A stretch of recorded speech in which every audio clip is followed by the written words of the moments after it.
Nous devons apprendre à vouloir sa présence. P-R-E-S-E-N-C-E, passé présent, P-R-E-S-E-N-T-S.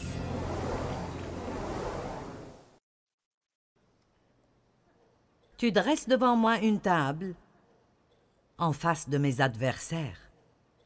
D'accord, de quoi il parle ici? Tout d'abord, du point de vue du berger, la table est appelée le haut plateau et c'est en fait une surface plate au sommet d'une chaîne de montagnes. C'est difficile d'y arriver, mais il y a de la bonne herbe saine là-haut. Parfois, Dieu nous mènera à un endroit où ça a été difficile pour nous d'arriver parce que ce sera la meilleure chose pour nous quand nous y arrivons.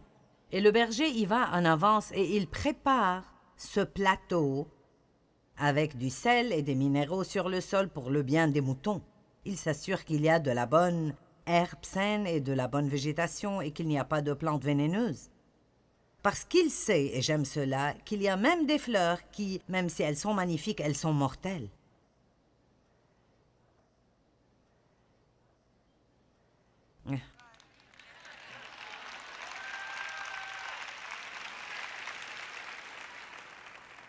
Allez, le berger sait que les moutons mangeront tout ce qui semble être bon.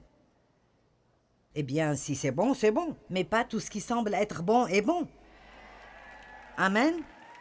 Pas toute personne qui vous donne toutes sortes de compliments et qui fait quelque chose pour vous a un bon motif en tête. Beaucoup de personnes essayent d'user de vous ou d'abuser de vous. Donc, le berger sait que même certaines belles choses sont vénéneuses et elles vous tueront et alors parfois il doit vous arracher quelque chose qui semble bon. Et qu'est-ce qui arrive? Nous devons faire confiance à Dieu. Eh bien le diable est vivant et se porte bien sur la planète Terre et il viendra contre nous. Mais si vous vous mettez vraiment entre les mains de Dieu et vous l'aimez de tout votre cœur, Dieu s'assurera qu'il n'y a aucun démon de l'enfer qui puisse vraiment vous causer des dégâts permanents.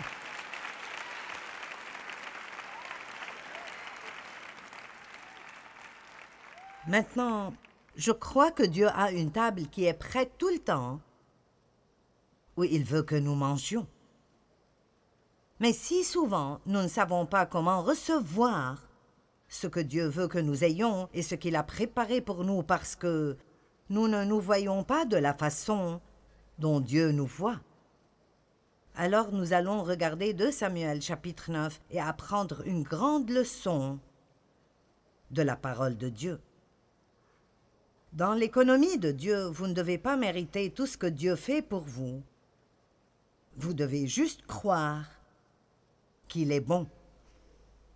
Que pensez-vous de vous-même? Que pensez-vous de vous-même? La bonne nouvelle est que nous sommes tous des personnes qui sont imparfaites. Nous commettons des erreurs, nous avons des faiblesses, mais Dieu nous aime de toute façon. Et ce que vous pouvez trouver dans la parole de Dieu est simplement ceci, que quand vous avez des problèmes, même si vous n'avez pas été un spécimen parfait de spiritualité, vous allez vers Dieu et il vous aidera de toute façon. Cela ne veut pas dire qu'il ne s'occupera de nous en ce qui concerne nos problèmes, mais il ne dit pas « je ne vais pas t'aider parce que tu as fait ceci et je ne vais pas t'aider parce que tu as fait cela ». Donc, quoi que vous ayez fait de mal dans votre vie, si vous êtes à un point ce matin où vous voulez servir Dieu et vous êtes prêt à essayer d'apprendre à faire ce qui est bon, vous n'avez pas besoin d'être embarrassé de demander à Dieu de faire quoi que ce soit pour vous. Vous n'avez pas à mériter la bonté de Dieu, ça s'appelle la miséricorde.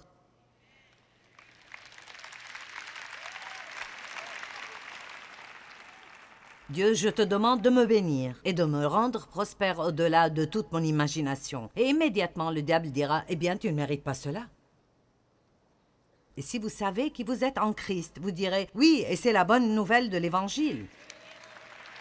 Je ne le mérite pas, mais Jésus l'a mérité, et je l'obtiens parce que je viens à Dieu en son nom, pas parce que j'y vais en mon nom. » C'est comme si c'était trop bon pour être vrai. Alors, voici la meilleure analogie dans la parole de Dieu. 2 Samuel 9, verset 1. David dit, « Reste-t-il encore quelqu'un de la maison de Saül pour que je lui fasse du bien à cause de Jonathan ?» Maintenant, ceci n'est pas Ceci serait l'équivalent de si Dieu dit « Y a-t-il quelqu'un dans le corps de Christ pour qui je pourrais faire du bien à cause de Jésus ?» Jonathan et David avaient une relation d'alliance, tout comme nous avons une relation d'alliance avec Dieu. Et une relation d'alliance voulait dire beaucoup dans le temps, mais quand vous étiez dans une relation d'alliance avec quelqu'un, tout ce que vous avez leur était disponible. Tout ce que eux avaient vous était disponible. Et cela ne marchait pas seulement dans votre relation, mais c'était transmis par le sang, même à vos enfants et vos petits-enfants après eux. Et donc là, Jonathan est mort, mais David est toujours vivant et il est roi. Saul est mort. Et il veut faire quelque chose pour quelqu'un qui appartenait à la famille de son ami d'alliance, Jonathan. Maintenant, si vous me suivez attentivement, vous allez recevoir quelque chose ici. Il y avait un ancien serviteur de la maison de Saul nommé Tsiba. On le fit venir auprès de David qui lui demanda « Es-tu bien, Tsiba ?» Il répondit « C'est moi. » Puis le roi dit « Reste-t-il encore quelqu'un de la famille de Saul pour que je lui témoigne ma faveur ?» Et il répondit « Oui, Jonathan. » Regardez verset 3. Jonathan a encore un fils qui a les 2 jambes estropiées. Ce que cela veut dire est « Oui, il y a cette personne, mais elle a toutes sortes de problèmes. » Ce n'est pas la personne que tu voudrais aider. Il ne mérite pas d'aide. Il a beaucoup de problèmes dans sa vie. Et le roi demanda « Où vit-il » Et il répondit « Dans la maison de Makir, un fils d'Amiel à Lodébar. » Et, verset 5, le roi le fit amener. Et dans le verset 7, j'aime cela. David lui dit « N'aie pas peur, car je veux te traiter avec faveur par amitié pour ton père. » Ce que Dieu veut vous dire est « N'ayez pas peur, ne vivez pas dans la peur à cause de vos fautes passées, même si cette faute était ce matin. Je te montrerai ma bonté à cause de Jésus. Je veux être bon envers toi, pas parce que tu le mérites ou tu l'as gagné, mais à cause de ce que Jésus a fait pour toi. » C'est ce que ça veut dire d'être en Christ. Amen. Quelqu'un devrait être heureux. Et David lui dit « N'aie aucune crainte, car de plus, je te rendrai toutes les terres qui appartenaient à ton grand-père Saul. » Et regardez cela. « Quant à toi, tu mangeras toujours à ma table. » Ma table. Maintenant, manger veut dire recevoir. Et en fait, il y a 1, 2, 3, 4 fois d'ici jusqu'à la fin du chapitre où il est écrit « Mange à ma table, mange à ma table, mange à ma table. » Même si tu as les jambes estropiées, viens et mange à ma table. Et ceci a fait quelque chose de merveilleux pour moi il y a des années quand j'ai eu cette révélation parce que je me sentais mal dans ma peau à cause de toutes les choses qui n'allaient pas dans ma vie. Malgré le fait que j'étais alors une chrétienne, je faisais plus attention à ce que j'avais fait de mal qu'à ce que Jésus avait fait de bien pour moi. J'étais consciente du péché plus que j'étais consciente de Dieu. Allez, est-ce que vous êtes là? Ne soyez pas si concentrés sur vos fautes. Confessez-les, demandez à Dieu de vous les pardonner, puis continuez et gardez vos yeux sur lui. Et soyez audacieux dans la prière. Demandez à Dieu tout ce que vous désirez, voulez et même des choses que vous aimeriez. Et faites-le à haute voix et sans peur, pas parce que vous le méritez, mais parce que vous êtes un enfant de Dieu et vous venez au nom de Jésus.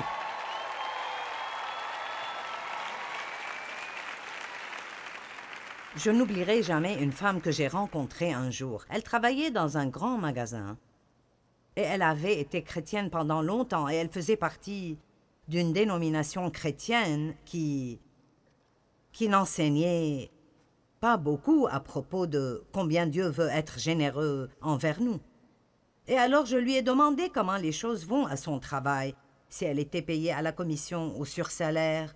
Et elle a dit, eh bien, nous recevons en fait un salaire, mais nous avons toujours un quota que nous devons atteindre.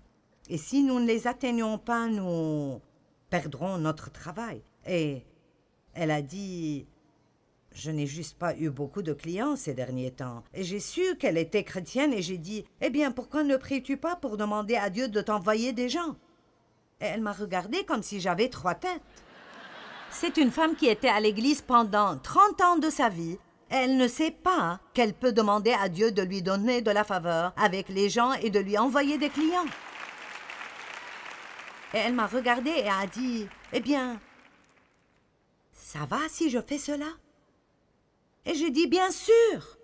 Dieu veut vous bénir, mais écoutez-moi aujourd'hui, vous n'avez pas parce que vous ne demandez pas. Si vous ne demandez rien à Dieu, vous ne recevrez rien. Et je préférerais demander beaucoup à Dieu et recevoir la moitié plutôt que de demander un peu et le recevoir en entier.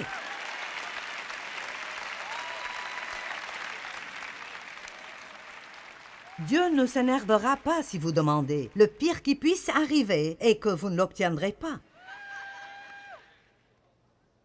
Alors arrêtez d'avoir peur. Maintenant, regardez le verset 8. Après que David ait dit « Tu mangeras toujours à ma table », verset 8, et le paralytique se prosterna et dit « Qu'est donc ton serviteur? Je ne vaux pas plus qu'un chien mort. » Maintenant, voici le problème. Donc, de nouveau, comment vous voyez-vous? Ce que vous pensez de vous-même est plus important que ce que quiconque d'autre pense de vous.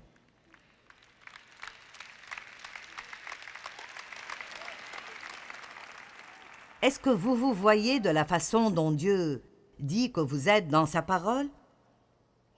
Est-ce que vous écoutez toujours les mensonges de l'ennemi?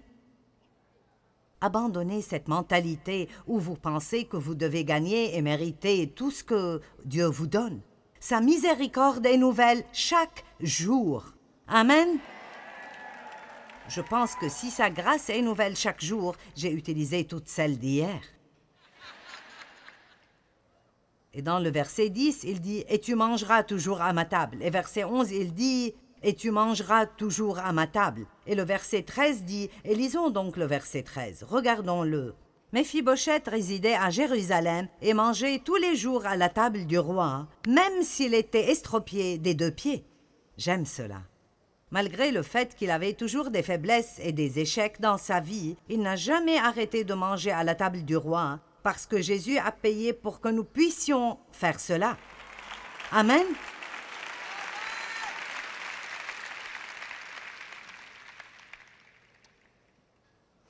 Tu dresses une table pour moi devant mes ennemis. Et j'aime cette partie. Satan est comme un lion rugissant qui cherche qui il pourra dévorer. Mais comprenez cela. Il n'y a pas de mal à jouir de votre vie, même quand vous avez des problèmes. Vous m'avez entendu? Il n'y a rien de mal à jouir de votre vie, même quand vous avez des problèmes.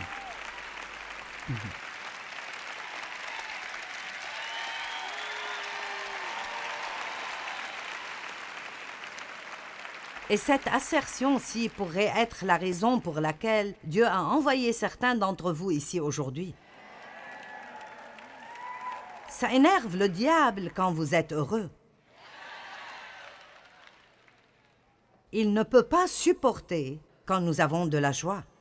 La joie est la force. Et tant de personnes pensent que si elles ont un problème, ils ne peuvent pas jouir de la vie alors qu'ils ont le problème. Eh bien, ils dressent une table pour nous devant nos ennemis.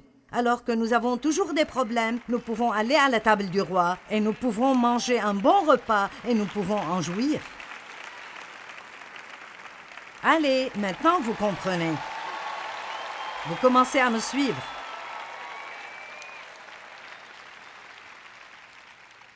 Tu oins ma tête d'huile. Wow! L'été est la saison des mouches pour les moutons, et toutes sortes de parasites attaquent les moutons. Ceci ne semble pas être bien, mais voici ce que le livre dit. Ces insectes nasaux sont particulièrement irritants et peuvent même être dangereux. Ils essaient de déposer leurs œufs dans le nez du mouton, où ils éclosent pour former un long ver qui va à travers le passage nasal dans la tête du mouton. Ils creusent dans la peau et là, ils font des irritations intenses accompagnées d'inflammations sévères. Vous dites, d'accord Joyce, voyons ce que tu feras de cela. D'accord, voilà. Certainement, Satan essaie de se frayer un chemin à notre tête et d'affecter nos pensées et toute autre région de notre vie. Il essaye constamment de déposer ces petits œufs moches qui se transforment en vers, qui vont jusqu'à notre pensée, et de là, ils irritent et infectent notre vie entière, et ils commencent à contrôler tout ce qui arrive. Parce que quoi que Dieu m'offre à travers Christ, si je ne le crois pas, je ne l'obtiendrai jamais.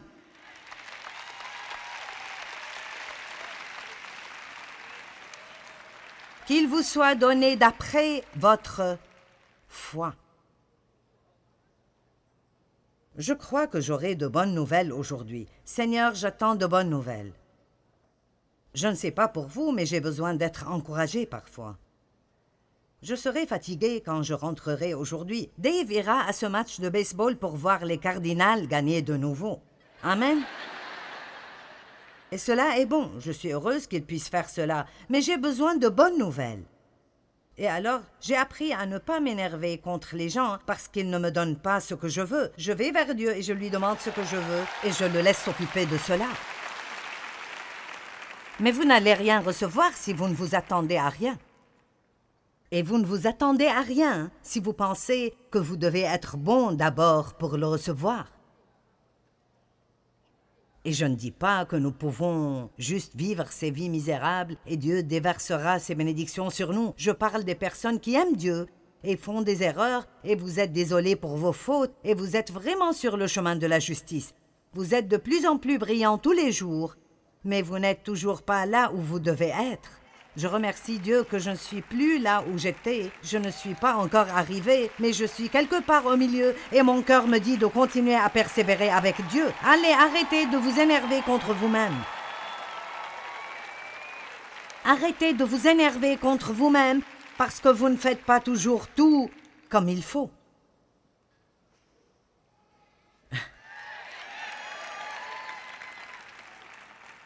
Oh oui, le diable adore infecter nos pensées.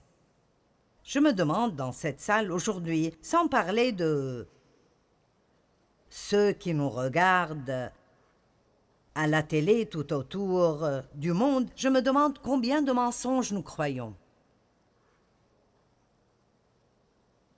Je me demande combien de choses le diable nous a dit pendant des années et des années que vous croyez être vraies, et la seule chose dont vous saurez qu'elles ne le sont pas, est en découvrant ce que ceci dit. Et la bonne chose ici est que ce n'est pas juste comme lire un roman d'amour, bien que ce soit un roman d'amour. Mais il y a de la puissance là-dedans. Quand vous pensez que vous n'êtes pas bon, et vous lisez ici assez souvent que vous êtes justifié devant Dieu, que vous n'avez pas juste des fautes, mais Dieu vous a donné la justice, vous devrez peut-être le lire 1000 fois, mais éventuellement cette parole renouvellera votre pensée et vous commencerez à penser différemment. Et puis, quand la table est mise, vous devrez prendre part. Amen. Je prêche une version de ce message depuis des années. Et je ne sais pas, probablement il y a 25 ans, mes enfants m'ont entendu prêcher cela où j'ai parlé de quand nous devons nous asseoir à table, à manger, à demander plus. Et nous rampons sous la table comme des mendiants et des servants, prêts à juste manger les miettes qui tombent de la table. Et alors, pour une célébration, nous avions travaillé dur pour préparer un bon repas, comme la plupart des familles le feraient, et il y avait des tartes qu'on a faites, et il y avait une dinde, et il y avait tout, et alors, vous savez, j'ai mis toutes ces choses sur la table, tout comme le berger trouve ses plateaux, et il travaille vraiment et prépare et s'assure que tout est comme il faut, et tout est bon.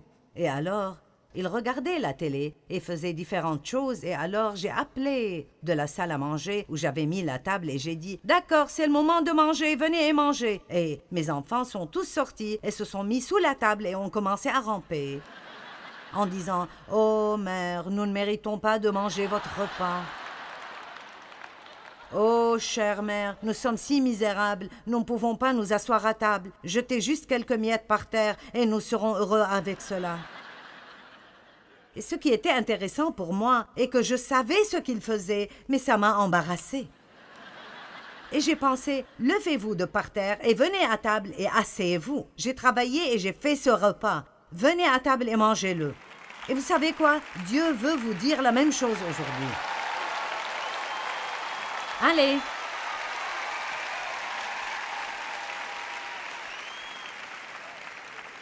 Arrêtez de ramper au-dessous de la table et d'être satisfait avec quelques miettes. Et si Dieu dit « la table est mise », alors venez à table et mangez. Et si vous aimez ce que vous mangez, dites « plus s'il te plaît ».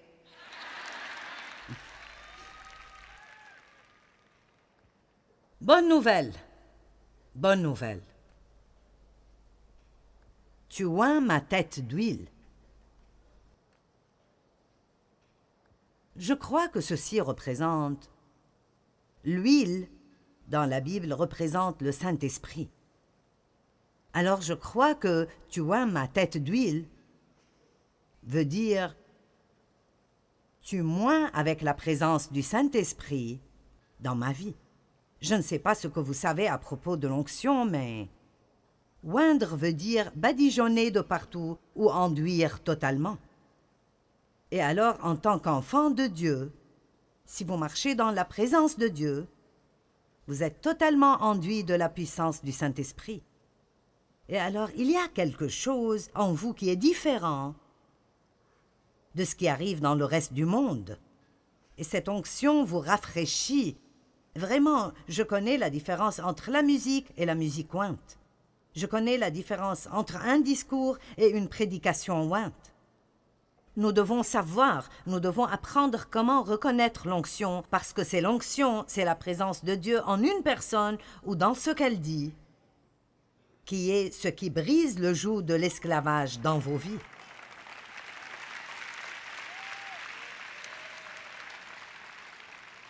Tu oins ma tête d'huile.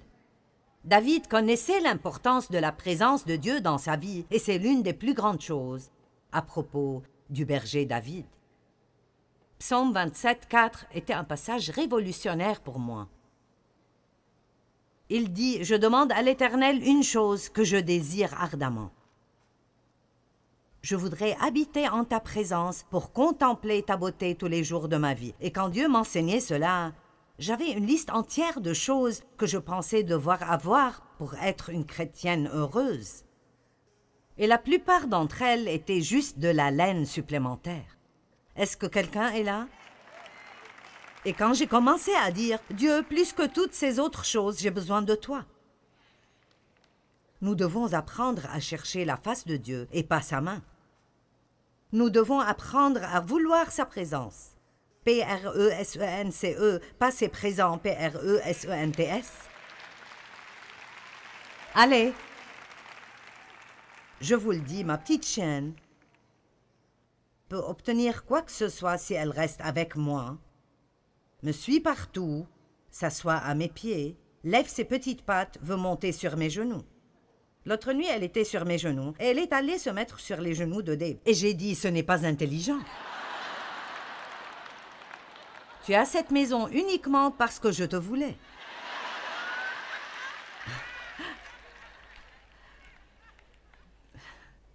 Mais j'essaie de marquer un point. Écoutez, si vous cherchez la face de Dieu, sa main sera toujours ouverte.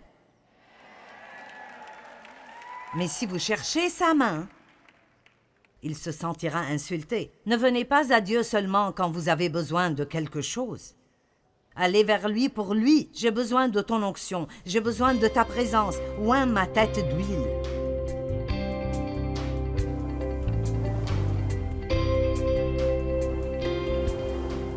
Nous voulons toujours nous rappeler que Dieu est un bon berger.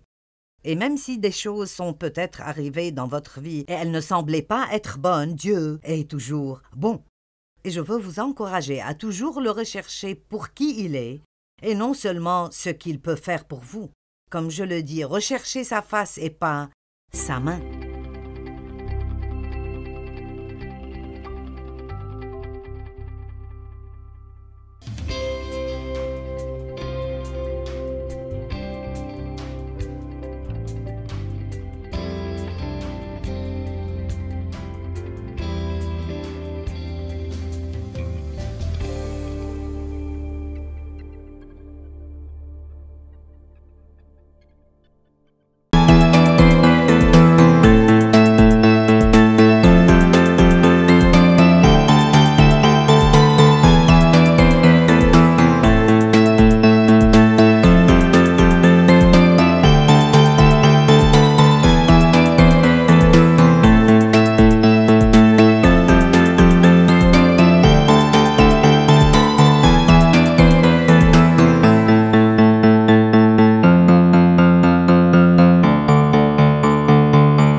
hỏi hãy nhớ biết bao